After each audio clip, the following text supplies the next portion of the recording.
રાજકોટમાં આરોગ્ય વિભાગના દરોડા. આરોગ્ય વિભાગે આજી ડેમ દીનદયાળ ઇન્ડસ્ટ્રીઝ એરિયામાં દરોડા પાડી અંદાજિત 8 ટન અખાદ્ય જથ્થો ઝડપ્યો અને આશા ફૂડ નામની પેઢી ખાતે દરોડા પાડવામાં આવ્યા હતા. આશા ફૂડ નામની પેઢીમાંથી ફૂગવાળા ચણા 1 ટન, શંખ જીરું 220 કિલો, ચેપેલા ચણા 5 ટન ઝડપાયા. પ્રોડક્શન દરમિયાન ચણાને ચેપવા માટે શંખ જીરુંનો ઉપયોગ કરવામાં આવતો હતો. શંખ જીરું અખાદ્ય છે, તેના કારણે પેટના રોગો થઈ શકે છે. 5,500 કિલો ચણાનો જથ્થો પકડાયો. કલ્પેશ ટ્રેડર્સ અને જે.કે. સેલ્સ આશા ફૂડ નામની ફેક્ટરીમાં આરોગ્ય વિભાગના દરોડા પાડવામાં આવ્યા હતા.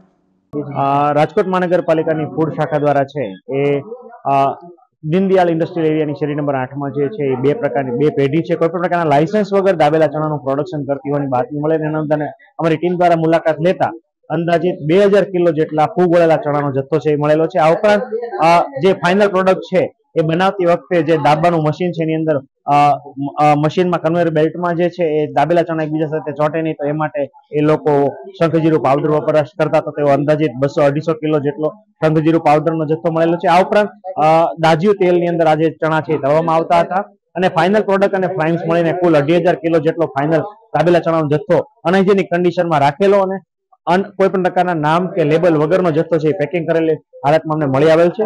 આ તમામ જથ્થો જોવા જઈએ તો 5.5 થી 5.5 ટન જેટલો જથ્થો છે એ મળી આવેલો છે અને તેનો નિકાલ છે એ કરવામાં આવે છે. આ જે છે એ કોઈ પ્રકારના જે ગુપ્તા કરીને છે આશા ફૂડ નામની એક પેઢી છે એ ચલાવવામાં આવતી હતી ને એક બાજુમાં જે પેઢી છે જે.કે. ફૂડ્સ છે એ કોઈ વ્યક્તિનું નામ છે નહીં, તો આ બે પેઢી છે એના દ્વારા આ કોઈ પણ પ્રકારના નામ વગર આ પેઢી છે અથવા ફૂડ બિઝનેસ ઓપરેશન છે એ કરવામાં આવતું. સર, સ્વાસ્થ્ય માટે કેટલું હાનિકારક? જે ખાસ કરીને વાત કરીએ તો ફૂગ વળેલા ચણા ખાવાથી, દાબેલા ચણા ખાવાથી પેટને અને આંતરડાના જે ફૂગના ઇન્ફેક્શન લાગવાની પૂરી શક્યતા છે.